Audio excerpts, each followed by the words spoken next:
Hello, welcome everybody. We are here today to talk about perennial fruit, specifically small fruit. We're here with Patrick Crouch, a former farm manager at Earthworks Urban Farm and fruit enthusiast. I've known Patrick for 15 plus years, and he's taught me a lot of what I know about perennial fruit. And he's got a lot of experience both at home and in the management that he did at the farm at Earthworks. So he's got a lot of practical experience with these crops. So with that, if we could go ahead and give Patrick a warm welcome, Zoom style, and I'm gonna hand over the mic to Patrick and we'll dig into it. Great. So I'm going to go ahead and share my screen. I've got a presentation. And Keto, can you let me know that you got that? Yep. Okay. So yeah, before I get too much into it, as Keto said, formerly with Earthworks Urban Farm, but have had a lot of experience in some other locations, have worked on some other small farms as well, and also have been involved in installation of a bunch of orchards throughout the city. Today specifically going to be talking about small fruit care and management, and with a focus on probably the most common ones that we come across in Southeast Michigan, but also talking about a few maybe less common ones. As Keto mentioned before, if you have clarifying questions, please drop them in the chat and Keto will try and bring my attention to it. I've been doing this for a long time, which sometimes makes it so that things that seem very obvious to me I realize are not as obvious as they should be. So sometimes need to be slowed down a little bit. So why are my slides not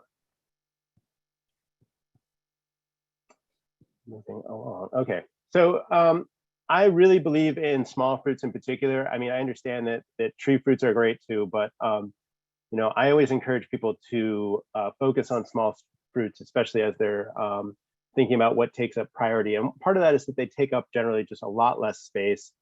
You know, you can fit a lot more small fruits into a relatively small area than you can most of the time with tree fruits. That's not completely true depending on rootstocks you choose, but a lot of people around here tend to go for the larger rootstocks just because of their hardiness. They also tend to bear it more quickly. So, you know, on a lot of these fruits, you're having something in the second and third year. Some of them take a little bit longer, and I'll point that out. But what that means is that, you know, it's somewhat of an instant gratification versus oftentimes with things like peaches and apples, you know, you're not getting a significant crop until somewhere usually in the 6th to 7th year. You know, oftentimes you'll get some stuff in the 5th year, but so you can establish things really quickly, and they're even good for renters. You can certainly be throwing in strawberries or raspberries into a rental if your landlord is cool. And if your landlord's not cool, maybe you can just hide them. I don't know. They also generally require more maintenance and have fewer pests. That's not to say that they're maintenance free or pest free, but you know, when you compare what the pest load can oftentimes be on some of the tree fruits, and also just in terms of the maintenance, you know, you're not going to have to get a ladder out to climb up into a tree or anything like that to do any major pruning. All of this stuff is pretty much at ground level, and I can, you know, that's an advantage. Some of us prefer to stay on level ground for obvious reasons, but also if you're somebody who's doing some sort of community garden project, you know, having volunteers up in ladders does raise a bit of liability. So, you know, that may be something you want to consider. So going over some of the common fruits that I'm going to talk about are strawberries, raspberries, blackberries, and grapes. And then I'm also going to talk about some that are maybe slightly less common. Saskatoons, currants, Josta Berries or Josta Berries, depending on where you're from in this world. Busch Cherries and honeyberries. And this is definitely not, there are a lot of other not as common fruits that grow well in Southeast Michigan that I'm not going to talk about. So this is really just sort of trying to maybe open up the eyes to thinking about some other possibilities. But this is definitely not the limit of what ones I'm fond of and what can go do well here. So just, this covers almost all of the small fruits that we're working with. These are some things that we're going to always have to do. And so weeding is going to be a really important part. So we do need to keep the root zones free of weeds and also weeds from growing up onto the perennial fruits.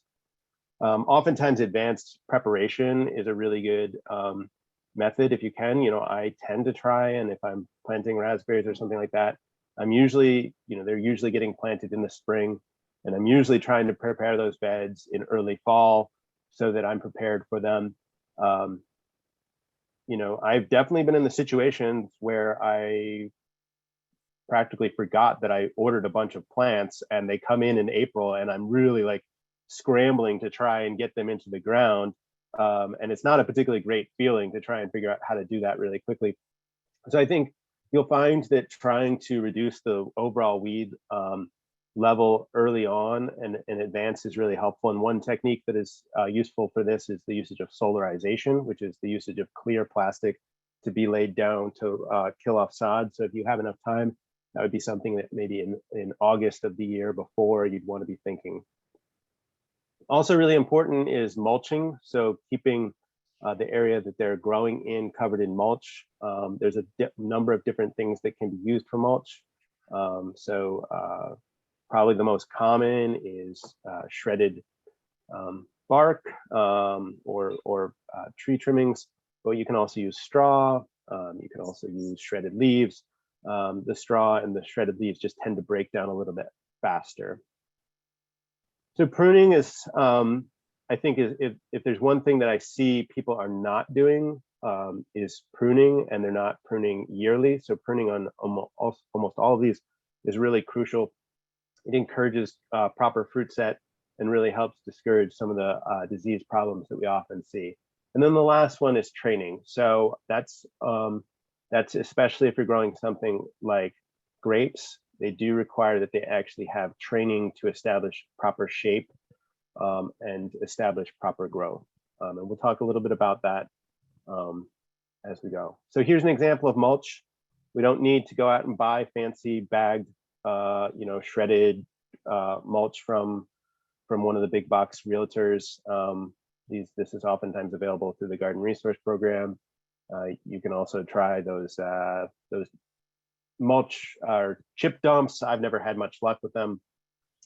My general technique is to keep my ears open when I hear the tree trimmers in the neighborhood, and I chase them down and I say, hey, can you come dump this stuff? And usually the folks are more than happy to leave it because it saves them the trip way up into the suburbs where most of the stuff is getting dumped. However, having said that, you do want to make sure you're thinking about how much of a load that they're going to dump, and being ready to move it pretty quickly, because your neighbors may not want to see a big load of mulch in the area or something like that. So starting with the common fruits. So these are, I'm going to start with kind of thinking about, probably the most common is strawberries. And unlike all the other ones that we're going to go over, strawberries are considered an herbaceous perennial. So that means that they're not woody. You're not getting any woody material that you're dealing with. They work really well in small spaces, so you can tuck them into, just a little bit of space that you have. You could put 2 or 3 plants in. So even if you don't really have a lot of space for the establishment of a full strawberry patch, that doesn't mean that you couldn't incorporate it into it. And they're really popular with kids for obvious reasons, that they're delicious. But I think also they're popular with kids because they're very visually sort of stunning. Of the contrast of the red fruit against the green leaves, they stand out, and they can be a really good entry point if you're trying to get young people involved in the garden, because they're, radishes. I enjoy a radish, but your average 8-year-old does not feel quite as strong. Well, they may feel just as strong about radishes, but it's not going to generally be in a positive way. They do require more work than most people give them, and this is probably the mistake I see, is that people they're putting them in and then they're essentially neglecting them, and they can have significant pest pressure. So anybody who has grown some strawberries know that we are not the only ones who enjoy the flavor. of strawberries. And there are June bearing and ever bearing varieties.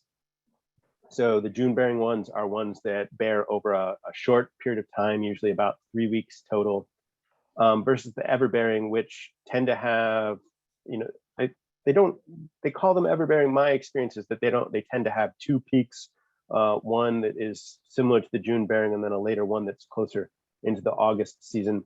I personally am a bigger fan of June bearing just because it's the same amount of fruit, but all set at one time. And for the way that I've always managed fruit has been generally, at least at my house, it's all stuff that we're putting into the freezer to use in smoothies and things like that. So I just assume harvest it, process it, get it into my freezer, and then move on to the next thing, versus having to do that for weeks and weeks and weeks, doing small amounts.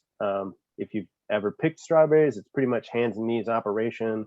So if you can keep that shorter, you're pretty happy. Another thing to clarify, just that confuses a lot of people, is that there's what's referred to as early, mid, and late varieties of the June bearing. And people oftentimes think that that's going to be a very long extended season, that you're going to be seeing those late varieties going into August.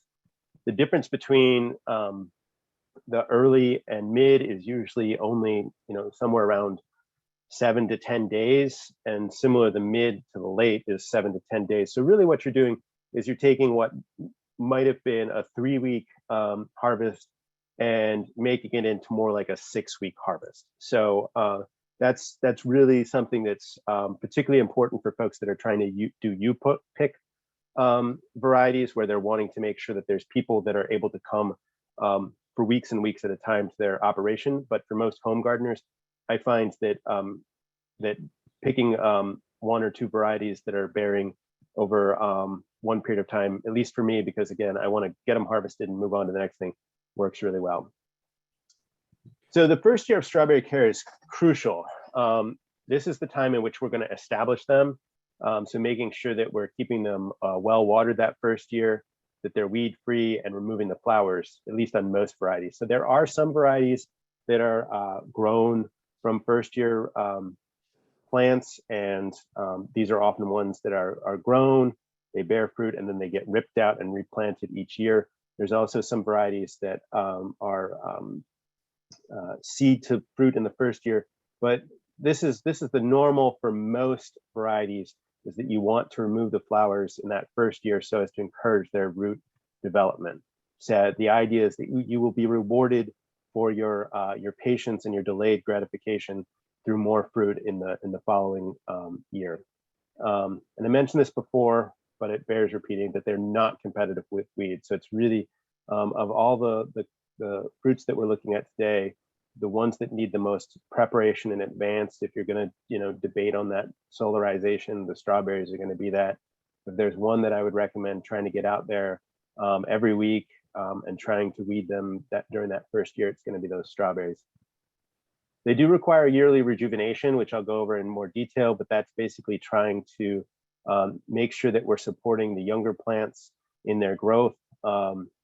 And this is another consistent sort of mistake that I see, as folks are just planting and forgetting them instead of rejuvenating them. Theoretically, they really need to be replaced frequently. If you're doing good yearly rejuvenation, you probably won't have to replace them quite as often, but in production, for folks that are doing those U-pick operations, or folks that are doing this for profit, it's pretty common for them for the full patch to be ripped out and replaced every 3 to 4 years. So at Earthworks, we had 3 rows of strawberries, and they were set up on a rotation. So every year we could remove one and replant it, and then the other 2 were always bearing fruit. So we were thinking about that. So if this is probably not as big a concern if you're just a small backyard gardener, but if you're really thinking about this as being part of your market garden plan, where you really want to have a strong yield of fruit, you're going to think about replacement.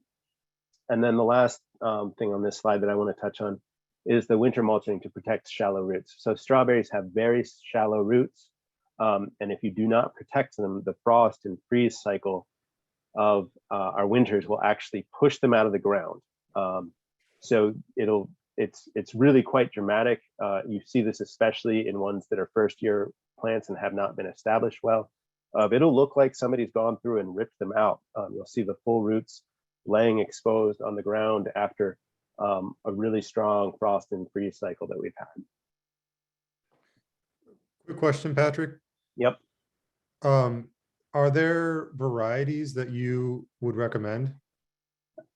I mean, there's a lot of different varieties, and it's somewhat of a personal choice of that with, you know, it tends to be whether or not you are, there's kind of three different things that we're seeing: flavor, size, and overall yield. And so those are kind of decisions that you need to make of like, and then it's a compromise between those. So, you know, I think I'm forgetting on the variety that I think it's like Oyo or something like that. Honey. Yeah, that's the one that I think like that if you were like, I mean, it's a really consistent one that does well here, and it seems to be a pretty good balance between all of the factors. But you know, it's definitely like I've grown some other varieties that have a lot better flavor, but you know, it's not like I'm not here to knock on California strawberries, but it's not going to be these like massive tasteless strawberries. There's still going to be some really solidly good strawberries, but they're going to be of decent size. Yeah. And then the other thing that I've heard, and I just wanted to get your opinion on, is that I've heard between the summer bearing or June bearing and ever bearing is essentially it's the same ultimate yield, the same amount of fruit ultimately that's harvested, but the ever bearing is just spread out over the season. That's my understanding as well, is that they've done measurements where folks have actually like weighed out how much they're getting, and it's essentially comparable. So it's a, you know, if it's a situation where you're wanting to have it maybe a garden for young people and you want to have them coming throughout the season, the everbearing may make a lot of sense for that purpose. So this is in this illustration is an example of winter mulching that's happening. So this is probably, you know, I don't know where this is, but this is probably late November, early December, based upon the snow on the ground. Folks are getting in there and putting on bales of straw. And strawberries, it's apt that you choose straw.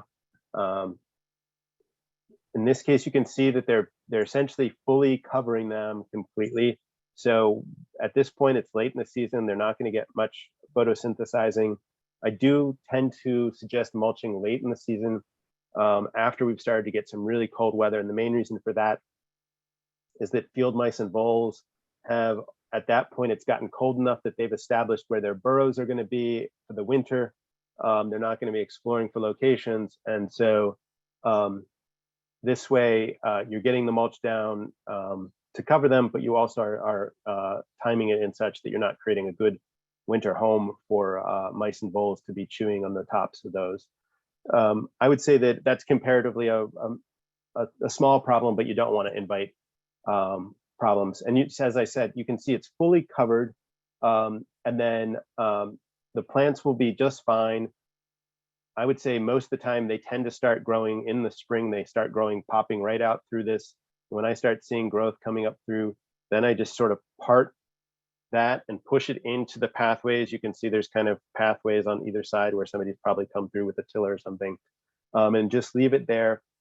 That has the advantage of continuing to help keep the weed pressure down, but also helping to keep soil off of the strawberries. So they do tend to have problems with some soil-borne fungal problems. So that's just helping keeping that splashing off. And it also helps keeping them a little bit cleaner so that if you're sending them to market, they're clean. Generally, you don't want to wash strawberries when you're doing post-harvest handling for market, because it does open them up for getting mushy and not keeping them as long. So if you can avoid that, you're really going to want to do that. So this is an example of winter mulching. I would probably, you're not going to want to use wood chips. It's going to be too heavy. You probably could get away with shredded leaves. I would not use unshredded leaves because they're gonna mat down too much and get kind of, you know, they get kind of slimy and trap too much moisture. And I think they're going to probably have some problems for those strawberry crowns.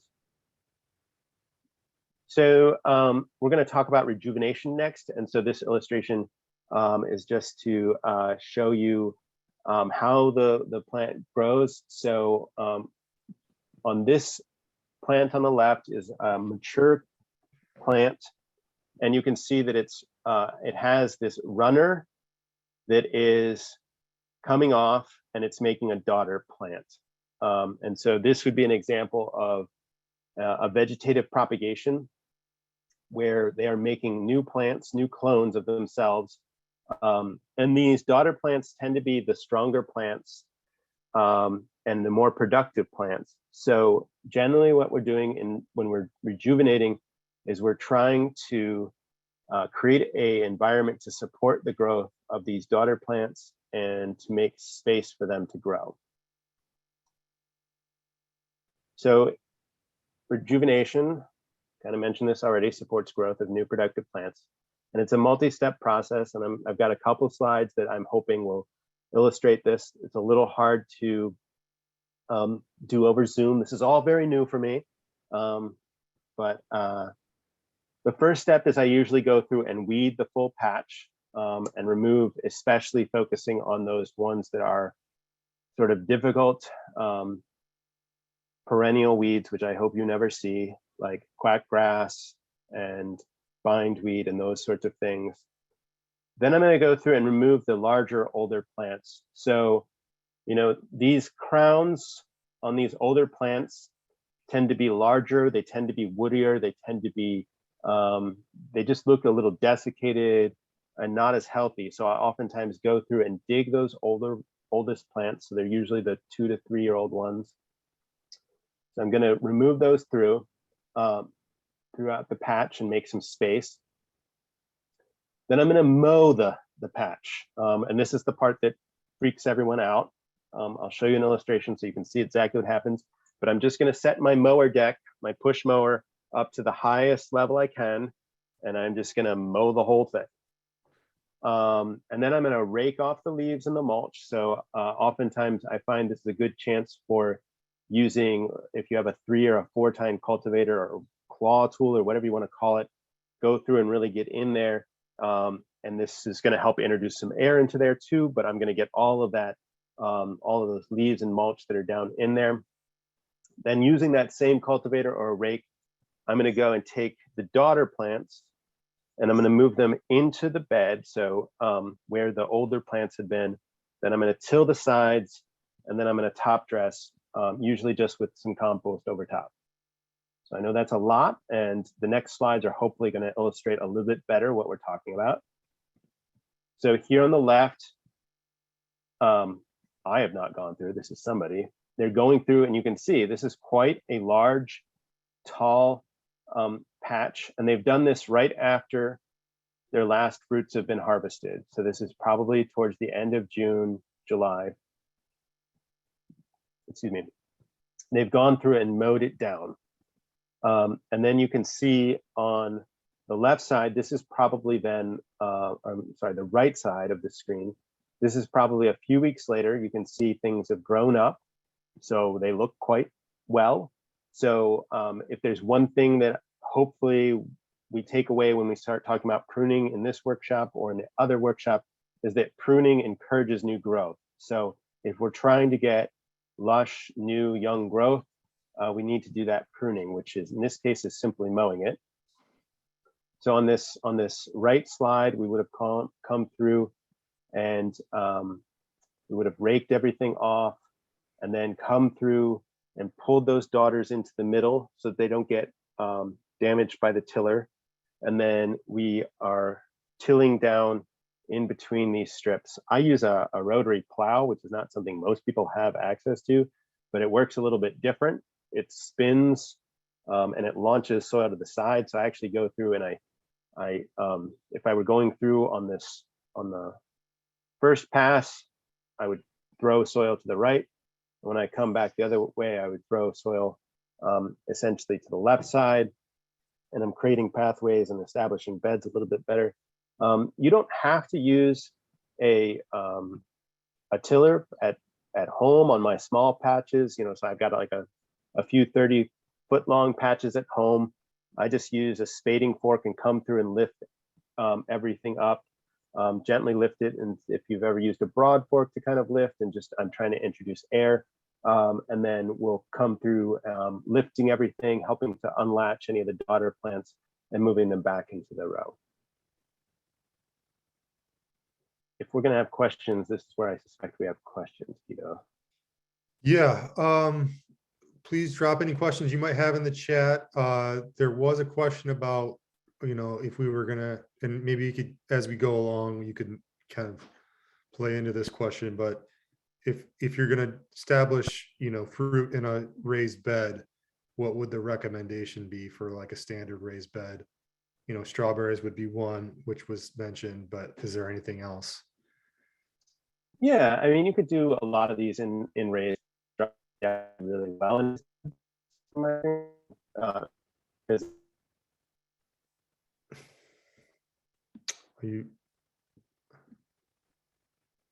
muted? you cut up for a second. You're good now. Oh, okay. My internet connection is unstable. Okay. Sound good now. Okay, hopefully we're good. So I think that strawberries generally work pretty well in raised beds because, especially if you're doing with young people, it helps establish where the walkways are and helps keep them from trample. Some of the other ones don't benefit as much from raised beds, so especially if raised beds are, they're oftentimes an expensive thing to do, and so sort of cost benefit. Oftentimes, putting some of these other crops in spots that are not sort of that prime material, but any of these would do well, with the exception of some of the larger ones that we'll talk about, like Saskatoons. They're just too large of a plant to probably be in a raised bed. Okay, and then so maybe this is a clarify, if you could just kind of review a little bit. So is it okay to cut your strawberries early season with the mower? It won't hurt the plants, right? When you say early season, they're saying before fruiting? Well, I think that's where we just need to review really quick. Right. So this is all happening, the rejuvenation process is all happening at the end of the growth season on June bearing varieties. So this is all going to be happening probably in July. After you've harvested your last strawberries, that's when this process happens. If you were to do this early in the season, you would have great potential for cutting off all of the flowers that are going to form. And so I wouldn't recommend that. And if you did it too late in the season, you probably wouldn't be giving the daughters enough time to reestablish. So timing is pretty crucial on this. So if you missed your early window, I would probably skip it until next year. Okay, and then any tips for companion planting with strawberries? I was thinking trying bush beans this summer. I mean, I would think that you probably could pull that off if you wanted to do that in between the beds after your in this in between row area. If you wanted to do that after you've done your rejuvenation, you could do that, but I wouldn't do it before, because it's just going to get in the way when you try and do stuff, and you're going to trample them when you want to harvest. But I would think, if you wanted to after you're done, that seems like a perfectly good idea. In the picture on the right, is the intention that ultimately the strawberries are going to fill in the center again? They will probably grow out into this area, but you'll knock them back each year and try and so that's more of a path. That's more of like just kind of thinning the bed out, and then the path that's actually a path. Yeah. So this is what's referred to as the matted row system. So usually your actual main patch that you maintain and don't till back on is about 12 inches wide, and these are usually planted about 4 feet apart. So you've got that section in between there, and that's a lot of that has to do with just the fact that strawberries are so poor at weed competition that it's really nice to have that wide pathway that you can keep clean. And it's also really nice to have the wide pathway to set totes down on and be able to harvest easily. Okay. And I just want to mention here that at the KGD farm, we tried doing plastic mulch with strawberries. So basically, we took the woven mesh landscape fabric and laid it out and used a torch to burn holes at the specific plant spacing. I think we did 8 inches for strawberries. So every 8 inches, we burned a small, 2-inch hole in the plastic, and then we stapled it down over the bed and planted into those holes. And that was the intention of that, is to keep the weed pressure down. And it worked reasonably well. And then one more question. So the pick to our right are 2 rows of strawberries separated by a row of tilled earth. The row to the far right is it a row of daughters? It looks so thick, I'm not sure. So that would be a row that has been rejuvenated. So it's been mowed. So I wouldn't classify it as necessarily being all daughters. So the rejuvenation process is we're going through and we're removing some of the oldest plants. There may be some that are our second year that are healthy and strong, and we leave them. The idea would be to create some space for the daughters to establish there. So this has been several weeks after having mowed, so that's why it looks so lush at this point. This is all brand new, beautiful growth that has come up after what looks like we've just sheared it down to the ground, and makes everyone run in fear. Okay, great. Cool. Shall we move on to grapes? Sounds good. Any more questions about strawberries before we move on? And we can always talk about it at the end too. I mean, it's not the last chance. Right. All right, so on to grapes. Which of the ones that we're going to talk about today, this is definitely the most difficult of the common small fruits. They require very careful pruning. They have to be done yearly. And that's, again, one of the situations I oftentimes come across if folks have moved into a house and they have this grapevine and it hasn't been pruned in 20 years, and it's just completely overgrown and out of control. So it's really important that they get pruned yearly. They do require careful training. Almost all grape systems require some sort of trellis. So you're going to need to think about the infrastructure that you're going to need to put in. Their general care is similar to almost everything of weeding, mulching, and top dressing. And when I say top dressing, I'm basically just saying that they need to have some fertility added to them yearly. Generally speaking, that's going to just be some compost. But if your soil samples show that you are missing any sort of nutrients, it would also be the time to with top dressing would be the method to incorporate as well. So usually I lay that down and then add mulch over top of it, mostly to keep it from eroding away. So we got a bunch of types of grapes. So we've got the fruit of the loom grapes. Yeah, I'm trying to figure out what that one in the back right corner is. I've been staring at it. So we've got basically, we have table grapes, which would be the grapes that we eat out of our hand. So maybe be called dessert grapes too, depending on how not self-indulgent you are and only allow yourself grapes for dessert.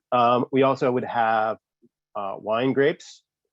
And then somewhat, we also have what are called would be called a juice grape, which are commonly things like Concord grapes, but a lot of people also eat them as a table grape too. So they're not, there's some degree of flexibility, although I've never eaten, no, I have eaten wine grapes straight. They're definitely not, they have a lot more tannin, and they're definitely much more of an adult fruit, but definitely a situation that people make is wanting to grow, they're growing table grapes and wanting to use them for wine and not getting particularly good quality beverages. So you want to make sure that you know what type of grapes you want and what you're growing them for. People literally, there are entire undergrad and graduate programs just on grape growing. So you can go really, really deep on this stuff, and we are not. But the point is just making sure that you know what you want to grow. So there's a ton of different trellis systems, and probably the one that I have used the most is this 4-arm Knifin. I don't know, Knifin. Anybody know? I would just say Niffin, I think. Niffin, okay. But you can see there's a bunch of different ones, but you can see most of them have some sort of trellis system, which is something you really want to consider. I really love that this one's called Scott Henry. He was a really well-known rave DJ in Baltimore. I don't think it's the same one, but it maybe is. Anyway, grapes are super prone to pests, which is something I think folks should be aware of. These are Japanese beetles. This is what they love to do. I think that of the things that you can have in the garden, if you have grapes, that's going to be the thing that Japanese beetles seem to almost always be attracted to. They can completely skeletonize these leaves, which obviously is going to have major impact on photosynthesizing. Grapes are also prone to a number of different fungal problems, both of their leaves and their rootstocks. I also have had a lot of problems on the fruit being attacked by hornets, which makes it very difficult to harvest. I'm willing to battle some yellow jackets, but hornets are kind of another story altogether. And you got to get up really early. The hornets are out like 7 a.m. I'm going to get up early and beat the hornets, but not. So just be really aware of that. You've got to really be a grape lover and be dedicated for this. I'm not saying it's not worth it, but I'm saying make sure you get into it. This is not a, in my opinion, grapes are generally not like a good beginner fruit, but there are some. And raspberries would be a good one, in my opinion. So there's summer and fall bearing raspberries. The fall bearing can be treated in such a way. Before we move on, Patrick, Oh, yeah. can we just go back to the trellising system just for a minute? Yeah. Could you, I know that we weren't going to go real deep on pruning. Oh, yeah. With grapes, but I think just to emphasize here that, grapes grow something like 12, 15 feet a year, right? Something like that. Yep. And just to know that you're going to be doing, like, you see how like in Patrick's preferred, 4-arm Niffin system, like you just see one central stem and 4 short branches. I would say that's 3 or 4 feet tall, and then each branch is a four on left and right. So you're essentially pruning off the majority of the growth on that. I just wanted to and just so that is a thing about pruning with grapes. Yeah, I think they say that each year you should plan on pruning about 80% of the previous year's growth off. So it's a substantial amount of growth that you're removing. And then there's a few questions here. So there was a comment about wild grapes and having one growing on a fence, since childhood. Yeah. And then somebody else asked, is it viable to graft a more tasty variety of grape onto a wild grape?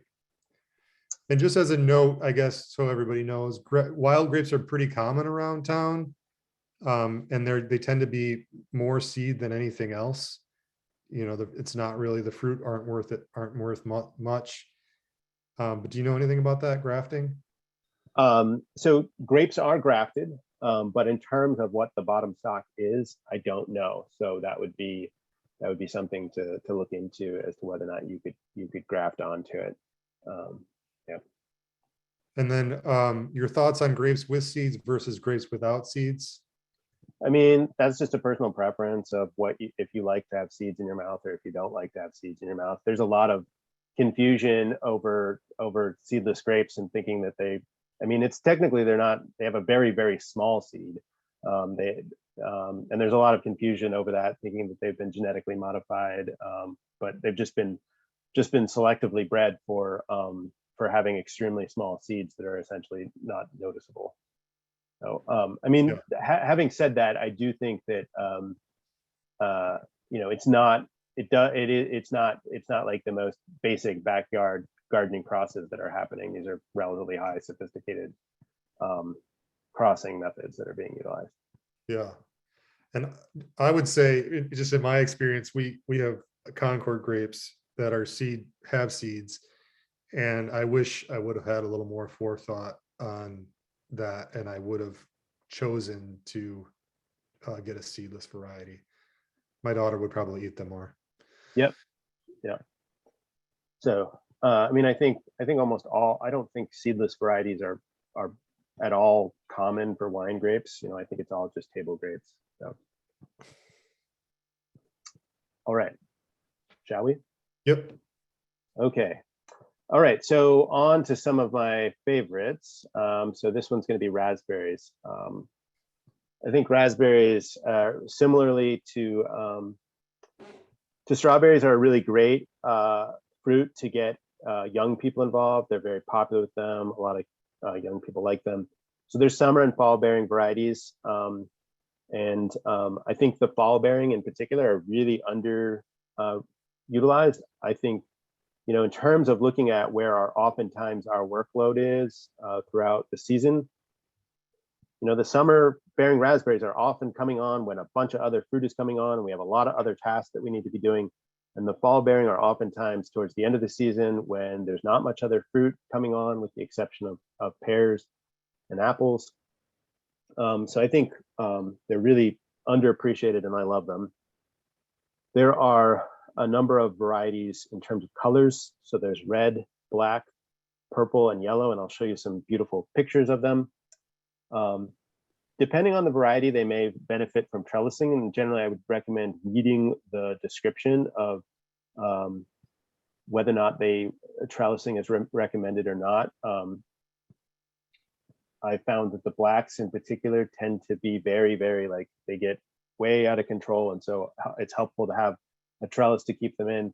I'll show an image of a trellis too. Of it just oftentimes makes it easier from picking. So even though they might not technically be on the ground, they're oftentimes leaning over so much that you have to pick them up to get underneath to harvest. I have a pinched sciatic nerve. I don't like bending very much if I don't have to.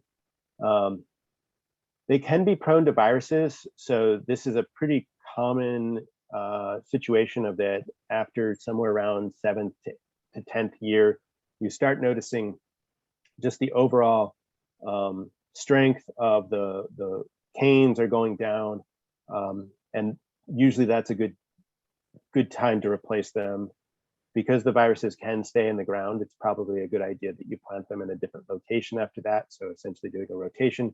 And this is another reason why it's really important to probably get your canes from a reputable dealer that is able to say that it's certified disease-free stock. So that gift from your neighbor or your Uncle Louis of some canes may seem like a really nice thing, and I don't doubt that it's given with the utmost of sincerity, but you may find that they're not particularly high quality canes because they've been around for so long.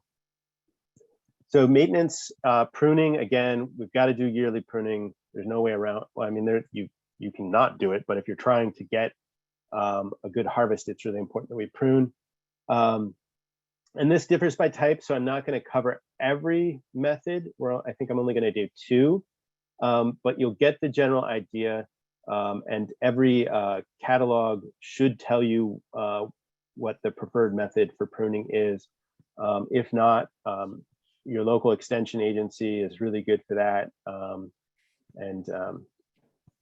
So just make sure you understand the pruning methods. And then thinning is important too. A lot of these like to spread. So red raspberries in particular like to spread by underground runners. So we can find that they're moving out of the bed and getting all the way across the yard. And then yearly top dressing and mulching, so as to try and keep them having good moisture and weed suppression down. So, yep. So a couple quick questions. How long I guess we didn't talk about this about grapes either, but how long till you get fruit on raspberries? And I guess if you'd mentioned grapes too. Grapes, usually you can start expecting to get a small harvest usually in the 3rd and 4th year. And they will continue the older they get. They will get more and more prolific if you're pruning them well and they're getting strong. So I don't want to get into the details of it, but essentially the stronger the plant is, the more fruit you can expect. So if you've taken good care of your grapes early on and established those root systems and established the basic scaffolding, you will get more than if you were kind of, being like, it doesn't matter that much. Raspberries, with the fall bearing, usually you can get a small harvest in the very first year in the fall, and the summer bearing varieties is in the second year. So these are. I'm sorry, one last question. Yeah. If you have an old grapevine that has been neglected, can you revive it? Yeah, you can totally revive it. It's just a matter of usually that it's not going to be one season pruning. It's probably going to take you 2 or 3 years to try and establish it back into form. Some of it can feel a little bit like you're an archaeologist trying to figure out what system the original owner pruned it to. But a lot of times it's so neglected that you essentially have to start from scratch of picking out a central vine from the bottom to be your main one, and then moving from them. But yeah, you can totally. Grapevines are very, comparatively to a lot of fruit species, grapevines are very long growing compared to, we've mentioned that, strawberries and raspberries oftentimes are succumbing to problems. The one advantage of grapes is that once established and well cared for, there's vineyards that have been around for hundreds of years. So, there's no reason to think that those can't be brought back. It's just going to be a lot of work. And I wouldn't suggest by any means that it's not worth doing. You'll have a well-established root system, so you probably have a healthy plant. So these are some examples of raspberries. So on the left, we've got purple, beautiful purple. In the middle, we've got red raspberries. Up on the right are the golden raspberries, and then at the bottom are black raspberries, sometimes called black caps. And all these can be grown in Michigan. Some are hardier than others, but especially given that we've been experiencing milder winters, I would think there would be no reason to expect these all to do well. And obviously, you can grow them each individually, but you can also do a combination of these. From a marketing perspective, if you were thinking about doing fruit, certainly having a table with multiple colors on it is always very attractive to customers, and also attractive to young people or communities, gardeners, or anything like that. So I'm not going to talk about the pruning process on raspberries. I'm going to talk about that separately. So I'm going to move on now to blackberries. So there's thorny and thornless varieties. They don't actually call them thorny, they just call them regular, but for our purposes, we'll call them that. You need to pay attention to hardiness. So especially for folks that grew up down south or visited down south, you might know blackberries really well from visiting family, but not see them nearly as much up here and get the impression that they can't grow here. They actually can grow quite well. I've seen them growing very, very well in a number of gardens, and I've grown them at earthworks. But you do need to pay attention to the hardiness recommendations. So in particular, the trailing varieties are probably more common in the south. And they're also the varieties that require more trellising, are probably the ones that you're going to want to stay away from. But remember, pay attention to the USDA hardiness zone. So if you're going with a 5 or a 6, you're probably pretty safe in this with that. Or if it says it does well for northern growers, or if you're buying it specifically from an orchard supplier locally, I would not be as assumptive if you buy from the big box stores. They're buying what they buy, not necessarily what's the best recommendations. Again, they may benefit from trellising. So varieties that are the trailing varieties need trellising, but even some of the erect varieties, having trellises can just keep them from getting all over the place and make it easier for you to harvest them. And also just make them, they tend to like to crawl over, and it feels sometimes like they're attacking you as you walk by. So it just kind of keeps them where you want them to be. I personally recommend the the erect varieties for that reason of that they don't need the trellising, and again, they're easier to harvest. And then maintenance, again, pruning, thinning, top dressing, and mulching. Blackberries too like to run and find new homes that aren't necessarily where you want them to be. So here's an example. On the right is a thornless, and on the left is a thorned blackberry. All things being equal, I would definitely pick the one on the right. I grew thorn varieties at Earthworks just because they were claimed to be so hardy. I've since been in other people's gardens that are thornless varieties that seem to be doing at least as well, and don't have the drawback of having to make some sort of blood sacrifice to the blackberry bushes. So I personally would go for, especially if you have young people, I would go with the thornless varieties. So this is I'm not going to quiz you because we're in virtual, but there is a lot of confusion as to what is a blackberry and what is not. So here on our left, these are black raspberries or black caps. So if you look right here, they have a little indentation, so they're missing in the middle. This here in the middle is a blackberry. So if you look here at this end, you can see that it is not hollow on the middle. And then finally on the right here, this is a mulberry. So it's really common for folks to say, I've got this blackberry tree in my backyard, and they're correct. The berries are black, but they're not blackberries in the same way that, like we mean when we're talking about this. So just to clarify what we're talking about, all of these are delicious. They're just different plants, and they have different care for them. And we're not going to talk about mulberries because they're a tree. So here's a simple example of a trellis that could be useful on blackberries or raspberries.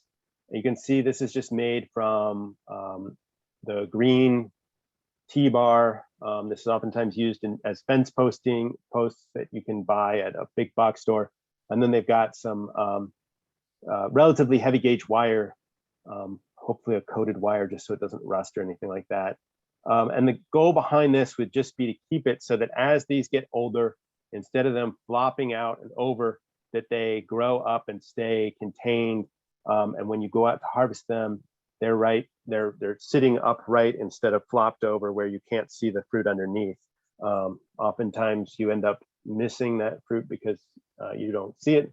So this just makes it a little bit easier. I'm going to talk about pest control next, and specifically pests that are pretty universal rather than going into specifics about ones that are prone to grapes or anything like that. Before you go on, Yep. Before you go on, can we do a few questions? Sure. Okay. Can raspberries be planted in large containers like 10-gallon? So yeah, there's been a lot of work that's been done around doing container grown raspberries. There's been a lot of research on this, especially like in high tunnels and that sort of thing. So they definitely can be grown in large containers.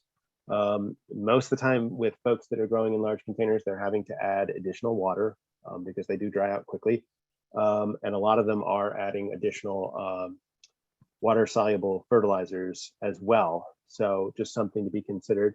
Most of us don't have that option, so you may be wanting to think about top dressing them more often. But yeah, you certainly could be growing them in a container.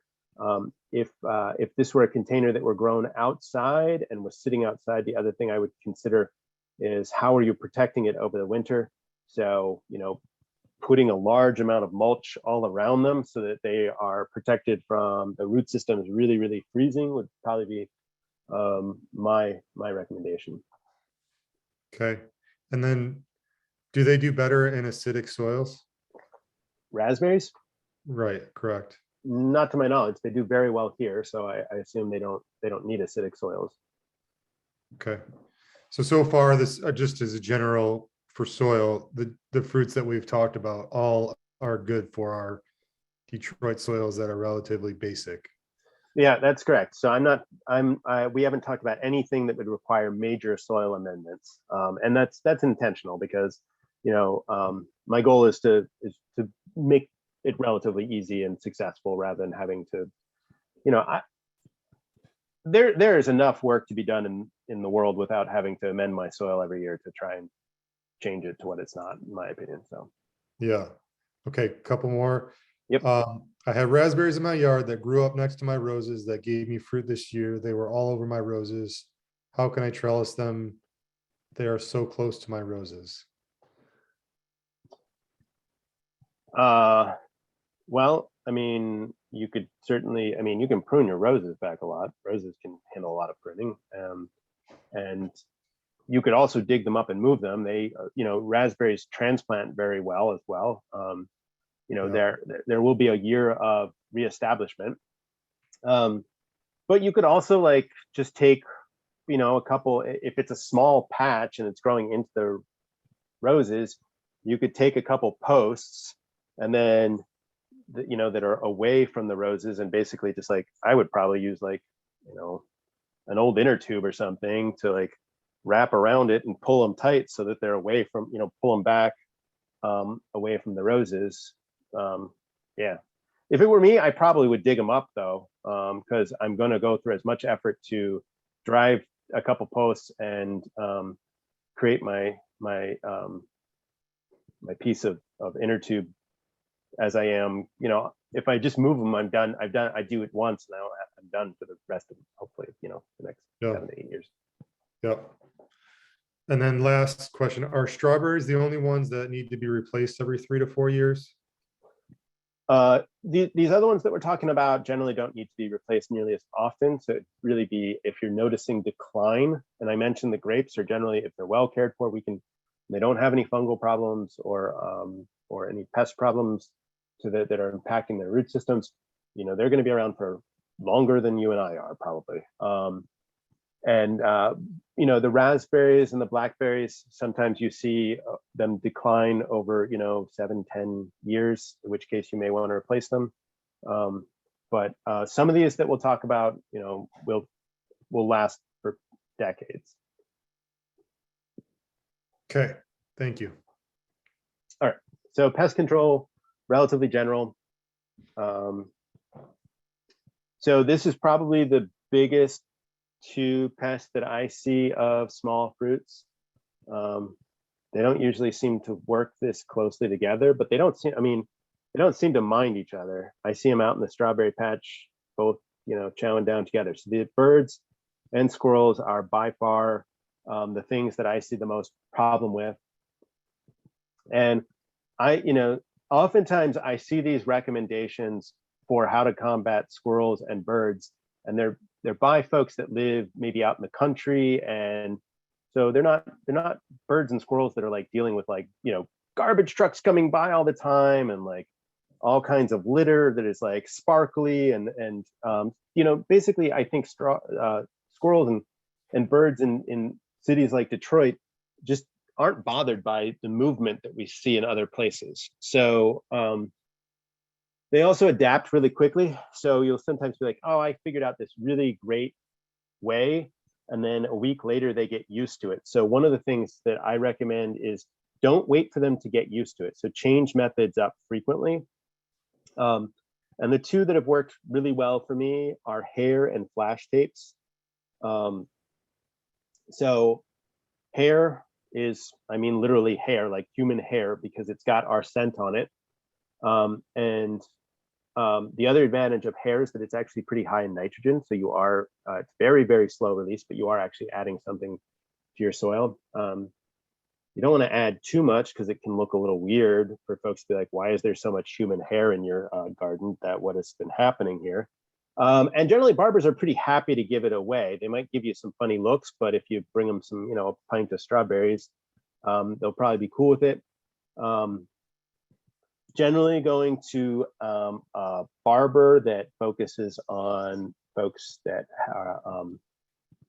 cut men's hair is the better choice, just because you know, I'm making broad generalizations, and please don't attack me, but men are not as inclined to get perms or relax their hair as women are, and so the hair has more strong hair scent to it. Okay, and that's what you want, is you want it to smell like humans. So the other option is that works well are flash tapes, and I have an illustration of this, or scare tape. So this might be a little less concerning to your neighbors. So you can see this is like got this shiny holographic look on it. So you can see they've put this twist in it, and what's going to happen is with a very small amount of wind, it's going to flip back and forth and create this shining effect that is somewhat concerning. And you can see they've put it throughout their garden. You can make strips of it and attach it on sticks. I recommend changing the approach, not just like doing it down a straight line, but maybe putting it on sticks, maybe 3 or 4 of them tied together. Similar to this, I oftentimes, if I go to I don't go to kids' parties anymore because it's COVID, but I used to go to kids' parties. And if there was some of those Mylar balloons and they were just going to get rid of them anyway, I would take the Mylar balloons and bring them home and put them in the garden because they're flashy and they move and they're kind of confusing. This scare tape also, as it turns, it actually makes kind of this odd noise. It's like this vibration, this noise, which I guess they don't know or like. But again, these techniques work for like a couple weeks and then they don't work all that well.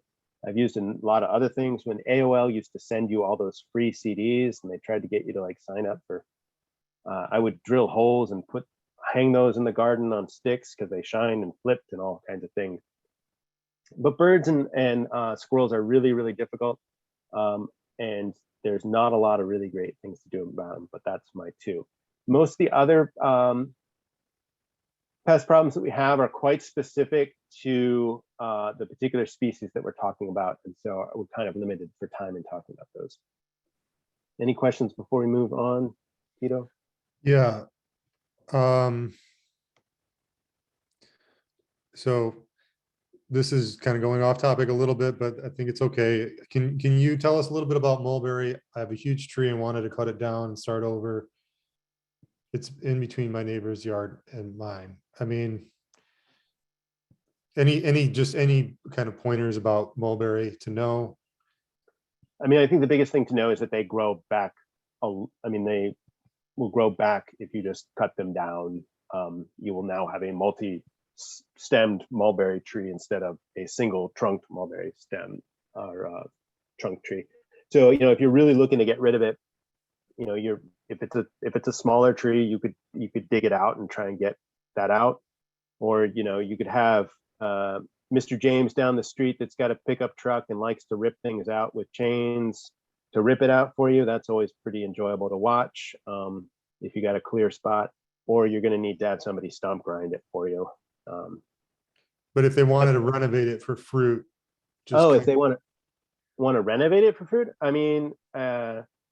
the biggest thing is that they tend to kill. There's a lot of limbs that tend to die in them, so you're going to want to get out that dead fruit. But I don't know of a lot of people who are growing mulberries specifically for fruit. My guess would be that folks would be coppicing it and cutting it down so that they can easily get the fruit at a low level. And what I mean by coppicing is doing what I mentioned before, of cutting it all the way to the ground so that you get multi stems that are relatively short, and you can and keep doing that so that you're not having to get up into a tree. But mulberry production would be another story. Yeah, I mean, it's one of those trees though that you could basically cut it off anywhere and it'll still grow back. Oh yeah, absolutely.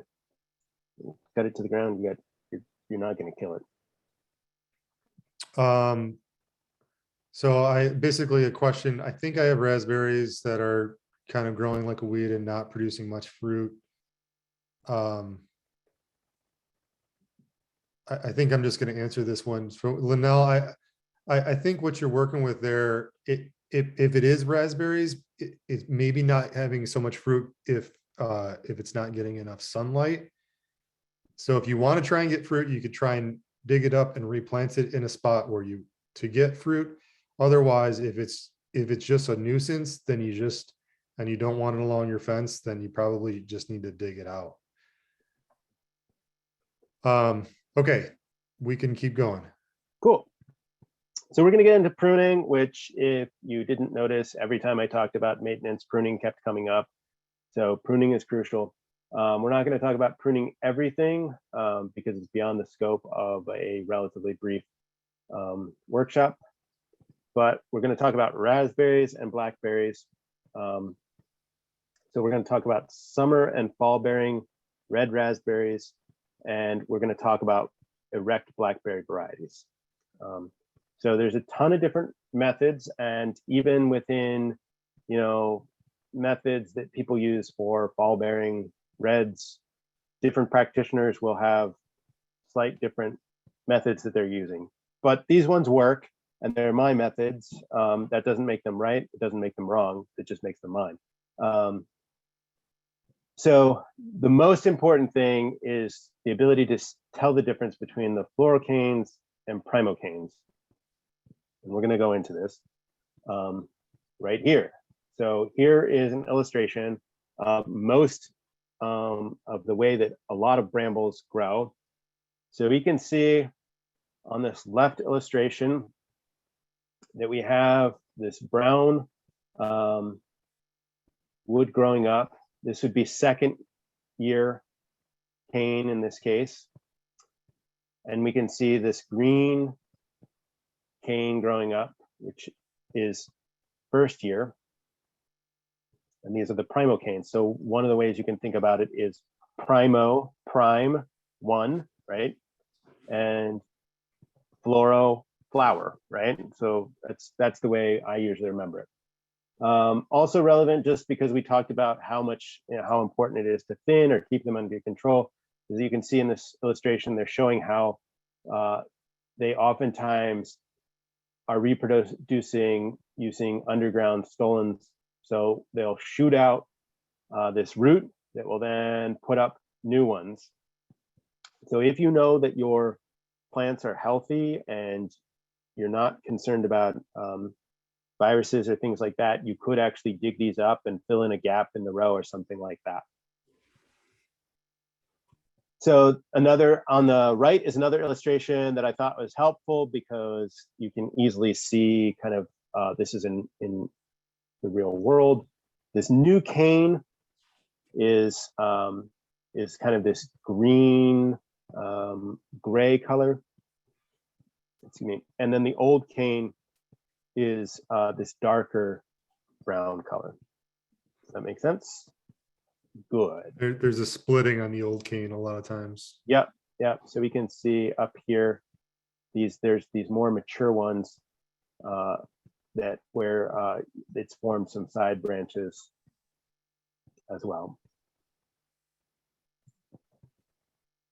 So summer bearing red raspberries are bearing on second year canes. So this would be an example of a situation at the top where we see midwinter before any pruning has been done. And these ones that are showing that have the little side branches, these would be what are considered the Fluorocanes. So these are the ones that bore fruit the previous year. It bears on second year canes, which means if you leave these in place, these will become third year canes now, and they won't bear. They're just going to take up real estate. So the first thing when we prune these is we're going to go through and remove those Fluorocanes that had previously borne fruit last year. You can also do this. I actually do this during the summer. You can also do it during summer. That's fine. The important thing is that they don't make it into their third year. Now, these ones that they're illustrating here that don't have the little side branches that are just straight up and down, these are the Primocanes that have come up. So these are all new growth from the season that's just passed. And the person has come through, and then in the middle of this illustration, they've come in and pruned everything that is a fluorocane all the way down to the ground. They've gotten as close as they can. So you can see there's just these little stubs left. And they've left the primocanes that have grown up that year. Now in the spring, something happens. Those primocanes become fluorocanes because they're now in their second year. They enter their second year. So these, what was primocanes are going to be in their second year, are going to become fluorocanes, and they're going to bear fruit. And alongside them, where we now have created space, oops, we're going to see this new growth coming up, these new primocanes.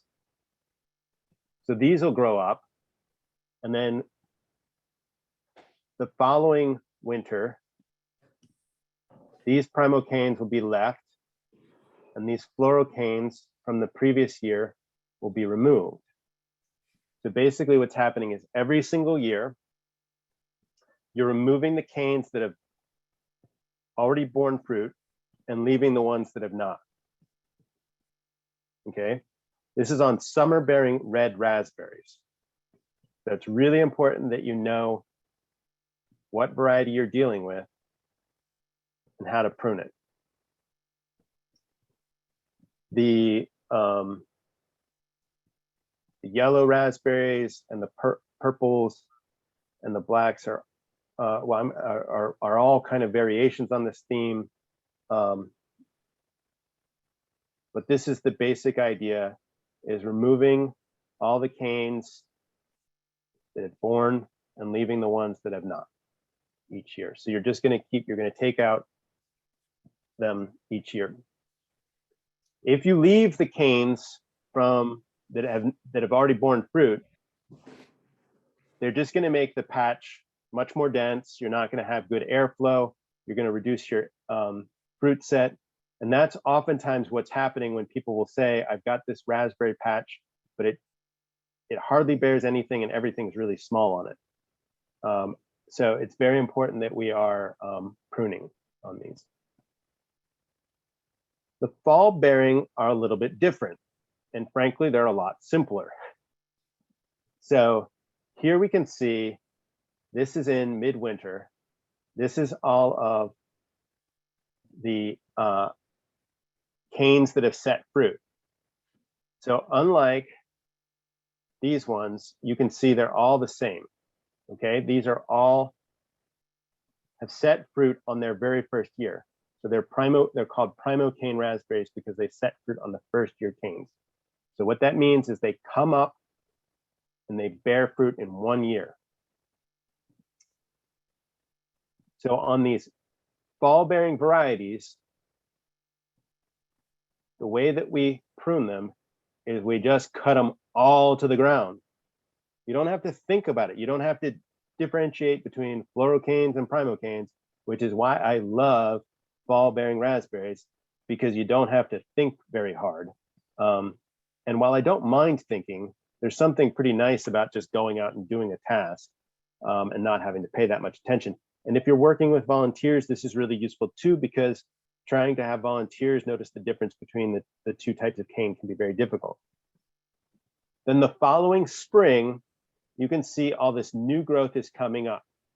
These are all new primocanes, brand new canes that are coming up from the bare soil. These will go on to grow all spring, all summer, and then bear fruit in the fall. And then come the next winter, they'll all get cut all the way down to the ground and the cycle repeat. Okay, is this making sense? Yep. Looking good. All right. Blackberries are, this is pretty much the same for blackberries and black raspberries. This illustration is actually of black raspberries. And you can see in this one there, oops, don't want to go there. Sorry, folks. So I'm going to start with A, because that's where they start, and that makes sense. So in this illustration, we can see that we have both Fluorocanes and Primocanes. So this is probably happening in late June, early July. And these Fluorocanes have fruit on them. So it's very obvious which are Fluorocanes because they have fruit on them. The Primocanes, these are those little ones growing below, have no fruit on them because they're the first year. These are the ones that have come up in the spring. In illustration B, we can see down at the bottom, they have cut all of the Fluorocanes that just had fruit off, and they've probably done this in late July, early August. They've cut those all down, and they've left the Primocanes from this year to grow up. Then, after they've done that, what they've done is they've trimmed all of these back. They've nipped off those tops.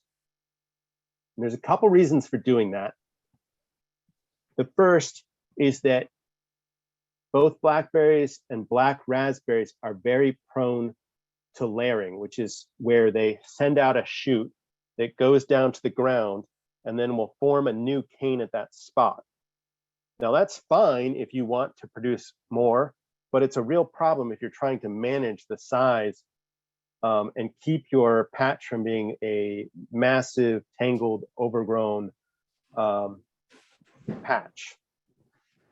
The other reason is because by cutting off these tips, we will support them in creating more side shoots where they will create more fruit. So if you were to allow them to trellis out, you would not bear nearly as much fruit as if you prune them back. So I think I mentioned with strawberries that pruning initiates growth. So when we pruned back those tips, we can see now this is probably in late fall or so. Well, we'll go with late summer actually. You can see now we have all these side shoots that have started growing out. And then here we see in late winter or so, all of these side shoots have continued to grow out. And these will do similar to what I said. These will get down to the ground and actually do that same tip layering where they will sprout if let to go. We don't want to do that. We don't want to create new plants. We want to create more fruit. So what we do is we then come and prune these sides back again to stop them from layering, but also to concentrate the fruit. So we're usually cutting those back to, I'd say, about 8 to 12 inches. Usually I base that on, how close my walkway is and whether or not they're going to poke into me or not. So really trying to manage them so that I have enough space to walk through. And we're going to do this every single year. So this F illustration is is probably late winter before anything has happened, but everything that's in F is going to become the Fluorocanes, and the process repeats itself over and over again until the plants show signs that they're no longer strong, or we move, or we dig them up, or whatever. Okay. Do we have any questions before we move on? And just to give a time check, we're at about 2:30. I think we're pretty good for time, Yep. but we do have quite a bit more to cover. No questions thus far. Cool, great. So I'm going to talk about some less common fruit. These are definitely some of my favorites that I don't feel like get a lot of love or as much love as they should. And all of these are relatively low maintenance comparatively. And they do require all of the same things as we said before actually we'll stay here and not get it on, these are all still going to require some weeding, some pruning, all of those, some mulching and some top dressing, but they are still not going to require nearly the need of the larger fruit trees would require. So starting with the first one that I love are Saskatoons. So these, I tend to call them Saskatoons mostly because I think the word Saskatoon is really fun to say.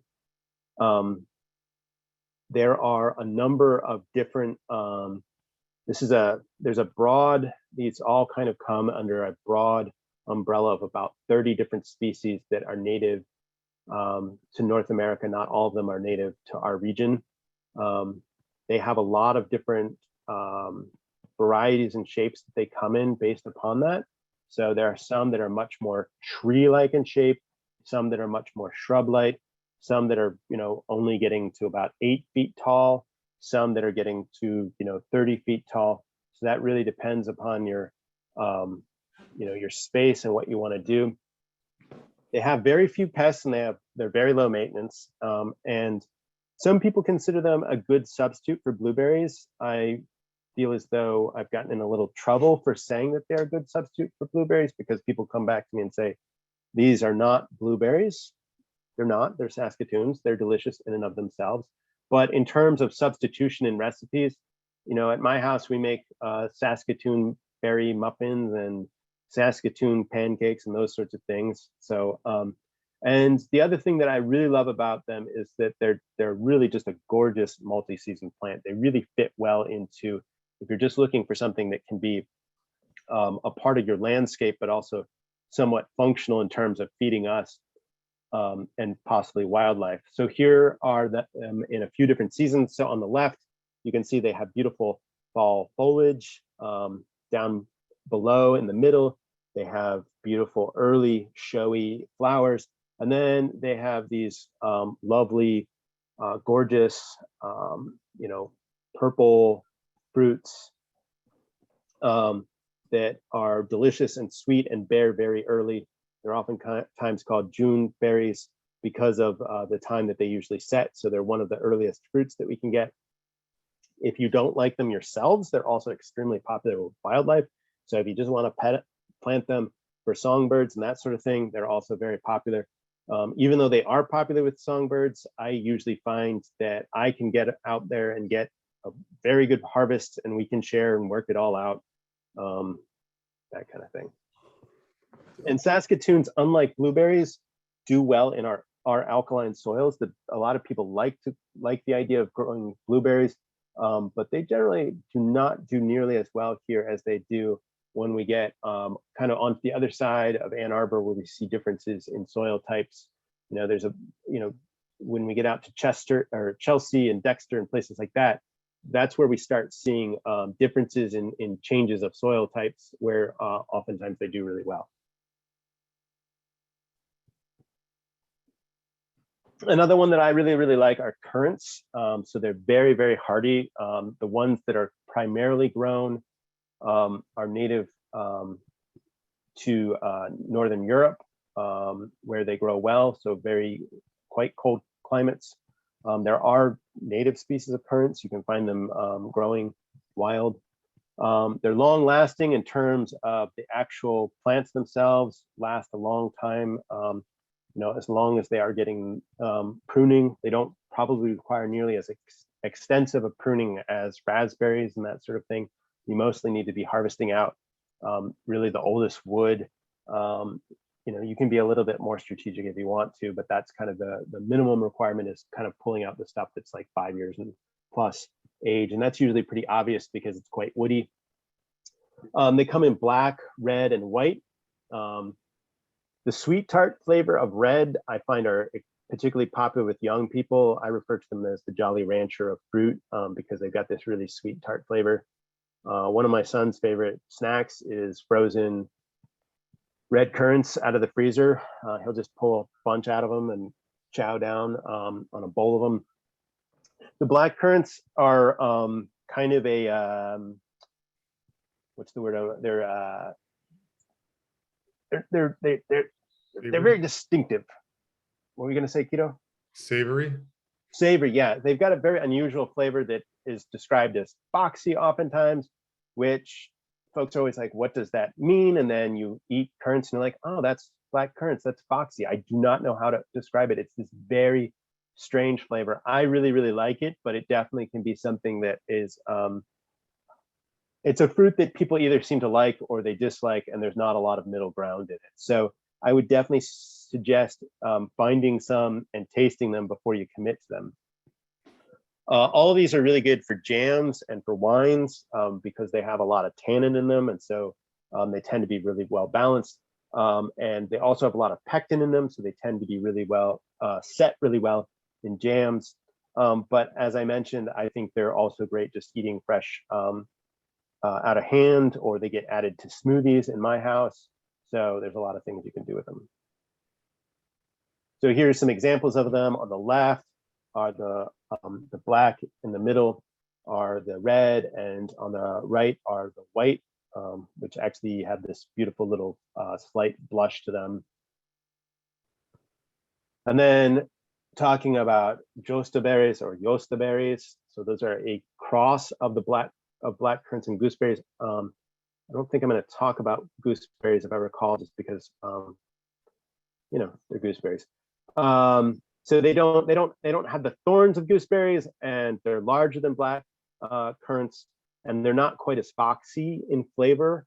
So they're kind of some people would say they're the best of both worlds. Other people would say that they're the worst of both worlds. They lack all of the qualities. It's really a personal preference. Similarly, I would really recommend trying to find some. I don't know if they're still over there, but I planted a bunch at Hope Takes Root Community Garden years ago. These ones do really well in baked goods, and also in jams. So have made use them in as filling inside of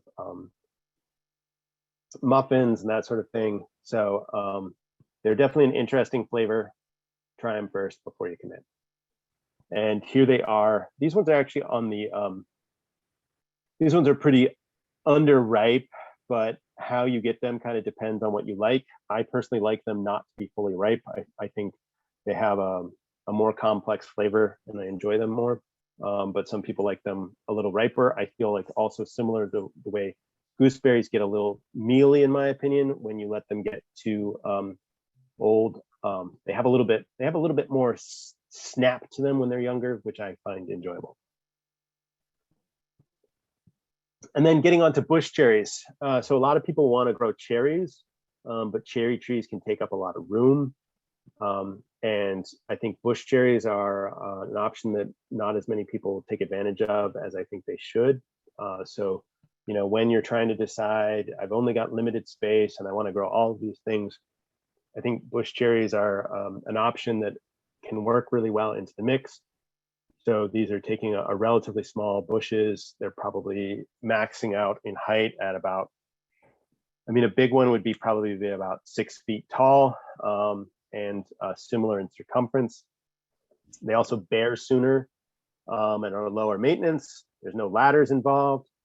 They tend to be closer in their flavor to that of a tart cherry. So what some of us would call a pie cherry. And they tend to be smaller. There are improved varieties that have been coming out. There's a series called that are the Jewel series. There's a couple different ones that are larger and sweeter and are getting closer to what we might call a sweet cherry on a bush, but are still, they're still a little tartar. I personally really like these because I find sweet cherries, they're just sweet. They lack sort of nuance that I like for eating out of hand. So I like these bush cherries just for straight eating, but they're also really good for jams. Obviously, maybe not obvious, but they make great pies. You could also certainly make a cherry wine or something like that with it too. Or you can freeze these and use them in smoothies. Seems to be like kind of a consistent as freeze it and put it into smoothies. We eat a lot of smoothies in our house. Here's some bush cherries. Again, you know, they also have the advantage of being really that beautiful contrast of red with green. And I should have put an picture of their flowers, but they also are really beautiful, showy bushes early in the spring where they get those stereotypical beautiful cherry blossoms, but instead of it being on a tree, it's all kind of concentrated on this bush. They're really, I think they're gorgeous. So another kind of similar to the Saskatoon, a sort of functional shrub that you might fit into a more traditional landscape instead of treating it as being part of a farm or a garden in the way that you might think. Yeah, But it's not stable. Yeah. Okay. And then getting into honeyberry. So this is, I would say, of the ones that we're talking about today, is probably the one that people know the least.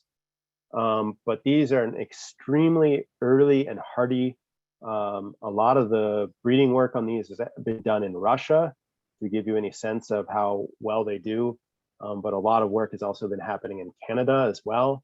So these ones actually bear before, generally, like I'm seeing them like a week or 2 weeks, depending, before strawberries. So they're pretty much the earliest fruit you're going to get. Kids love them to the extent that I rarely get to taste any. So my son will just go out and park himself right in front of that. We've got a couple of honeyberries growing, and he just parks himself and eats every single one that's ready off the bush. They've never made it in the house. They're just kind of like his constant snacking food. They've got kind of, some people like to describe them as raisin flavor. They've got kind of this chewy, I think they've almost got like a little bit of a fig flavor to them too, like this dried fruit flavor that I really, really like.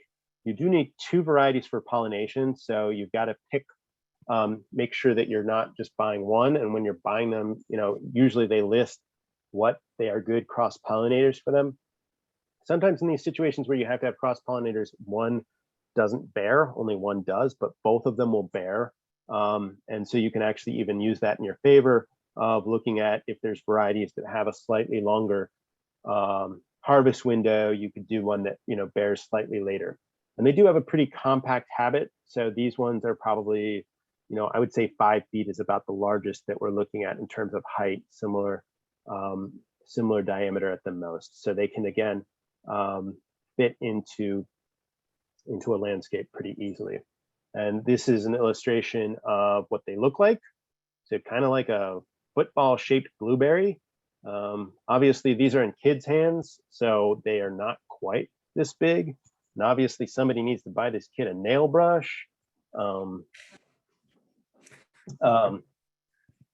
This is my contact info. So if folks want to follow up with any additional questions in the future, you can email me at this.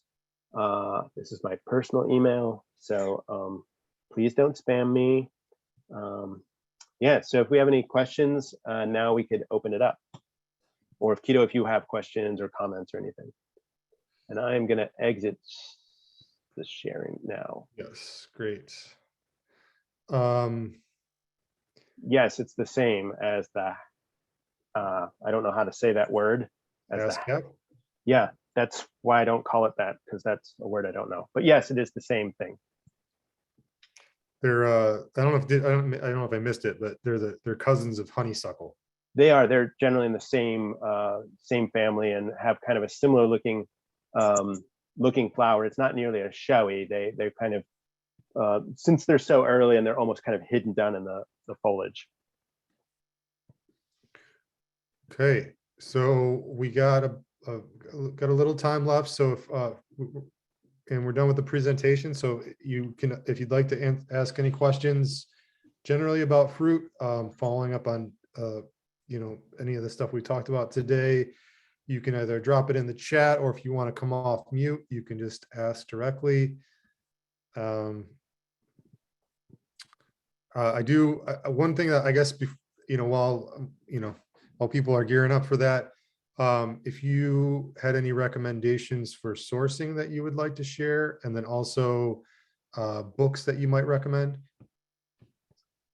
In terms of recommendations, I most of the time buy my perennial stock from Bedco. They are lacking in varieties, in my opinion, but the one thing I really like about them is they tend to focus on ones that are really hardy for northern climates. And I've consistently just found that the quality of their stock is really, really high quality. I don't think I've ever lost anything. And then in terms so that covers a lot of things, with the exception of they don't have a lot of like Saskatoons and stuff like that. Oikos out of over on the west side of the state is a really good source for a lot of different just generally really interesting plants. If you haven't checked out, they closed last year. Okay, so it sounds like we need Well, to. I don't know. I went on their website and they looked like they were open again. So I'm not sure. Maybe, maybe not. Well, if they closed, we should all like get a truck and go get their stock out of the ground before it goes bad. I'd also recommend Indiana Berry Company. I've had good luck with them, and they have they have a decent selection of some of these more uncommon stuff, including elderberries. I believe they have Saskatoons. I believe they have Haskaps or honeyberries. So there was a question about growing Saskatoons or strawberries in pots. So certainly strawberries can be grown in pots. My experience with that is, if it's just for space saving, sure, go for it. But you're not going to bear nearly as well as you are in the ground for a number of reasons. The first being just that you don't have the amount of soil fertility, but also it's really difficult to regulate moisture in a pot. The other thing is, I think you're going to, we mentioned before how easily those roots can heave out of the soil. So you're going to want to really think about, if they're in a pot with strawberries, that that you're protecting it somehow. So putting it in a sheltered corner and mulching it or something like that. The second one was about Saskatoons in pots. I would not recommend, because these are they're large shrubs at their smallest, and they're big trees at their largest.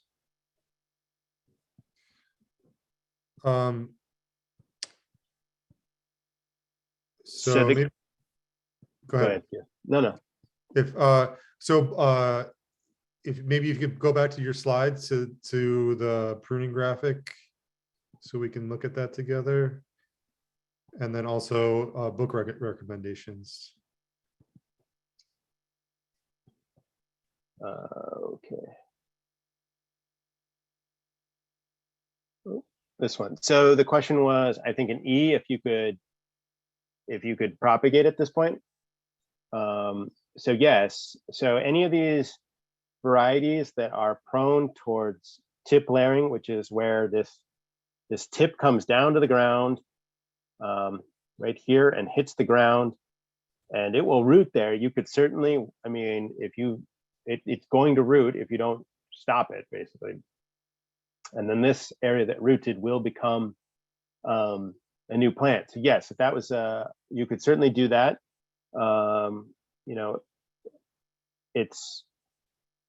I would suggest only doing that if you're intending it to, because otherwise you're going to have tons of plants that you don't know what to do with and a huge patch. And you want to make sure that your plants are healthy and that you're not propagating ones that are starting to show loss of vigor. But yeah, absolutely, you could do that. I mean, that's a common way to do that.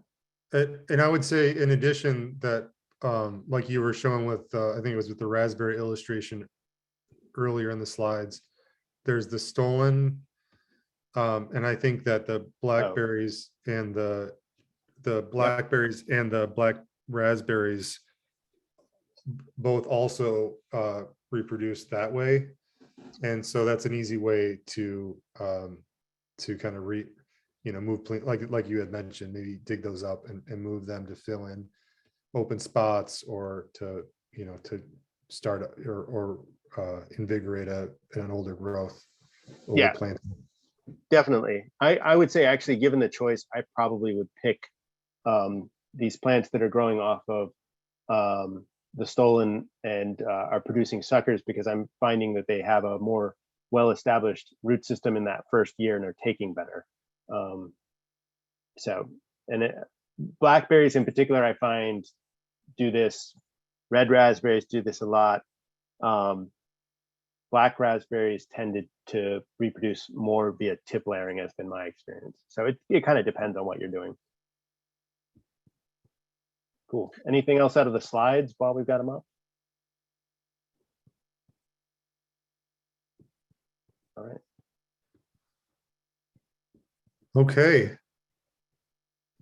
Well, I do want to kind of, Patrick said this, but I want to just say it one more time, just because a lot of people ask about blueberries, is that I've seen a lot of people try and grow blueberries in the Detroit area. And even though you can kind of keep a plant limping along, they really want the acidic soils that would be more like Patrick was mentioning on the west side of the state. And they don't really grow well in our area.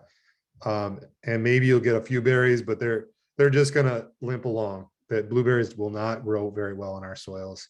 And trying to amend the soil to make it acidic is just, it's kind of an uphill battle.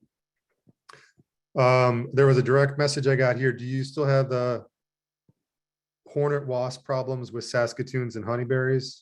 No, I don't. And I think a lot of that has to do with that they are bearing early in the season before the Hornet colonies have gotten larger and well established, whereas grapes are bearing late in the season when Hornets have gotten established. So I'm not seeing like insects generally attacking those. So that's not a problem. And then somebody asked about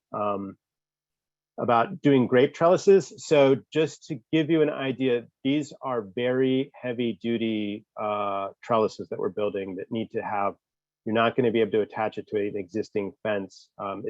You're going to find that the grapes are probably going to do damage to your fence. And that's a relatively costly expense. So, if it's, I have hardy kiwis growing on mine because they're a little bit smaller, but I would not do grapes on a fence. I'd actually build an intentional trellis.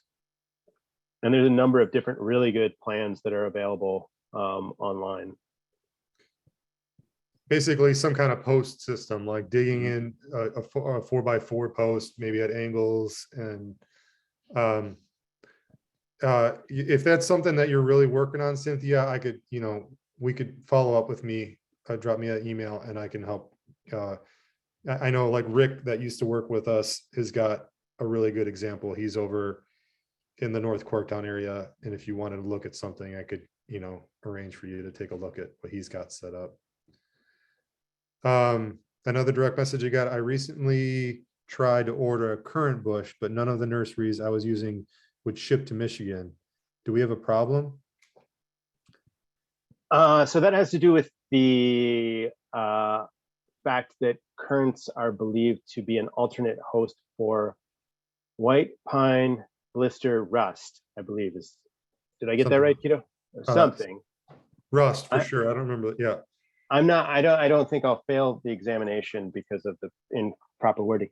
So yeah, that can be a problem. My understanding is that that has proved to not be the case, or if it is the case, it's a minimal issue. But you may still find that, but there should be nurseries that will ship to you. I do not definitely ordered them. Yeah, I do not believe that quarantine is in existence anymore. So another one to try would be I'm gonna write it in the chat, Vandenberg bulb. We've gotten them from. Yeah.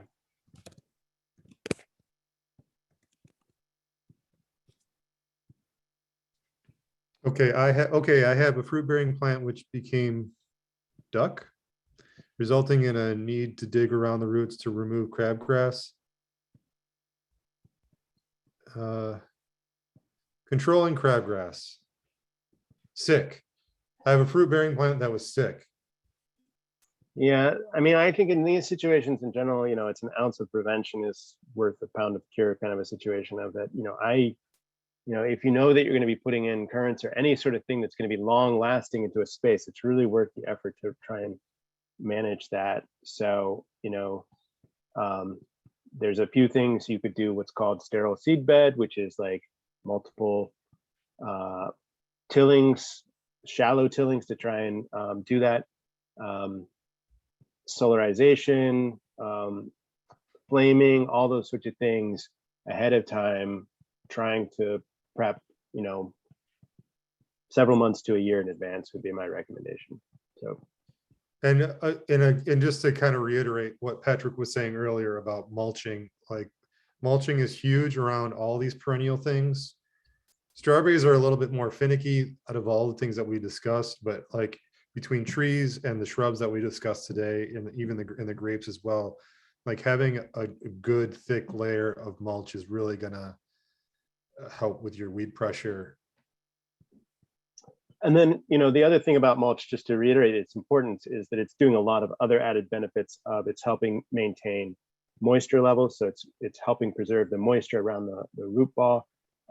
It's also adding organic matter. So as that mulch slowly breaks down, it is feeding that.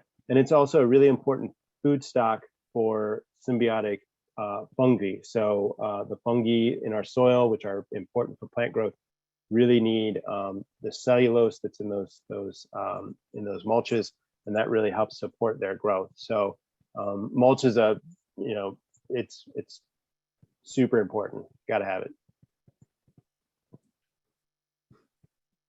Okay. This has been great, Patrick. Thank you. I guess pleasure. if we don't have any more questions, then we'll kind of wrap it up for the day. Nice. Good to see everybody's faces. I think we're going to wrap it up for the day. Again, Patrick's actually in Maryland with family, so he's zooming in from another side of this country, but we're happy to have him. Thanks, Patrick. That was just right. I think we covered a lot of ground, and there's a lot of good information there. So everybody, I will follow up and drop you an email about with including the link for the video, which is going to be up on our YouTube channel early next week. And I'll try and capture a few of the resources that we discussed there, as well as I will include Patrick's slides. Is that okay, Patrick? Oh yeah. Okay. Okay. And I guess with that, everybody have a good afternoon. Stay warm out there, and we'll see you at the next one. All right. Thanks, Thank you. Patrick. Keto. Thank you. Peace, peace. Peace. Thank you guys. Thank you, guys. Yeah.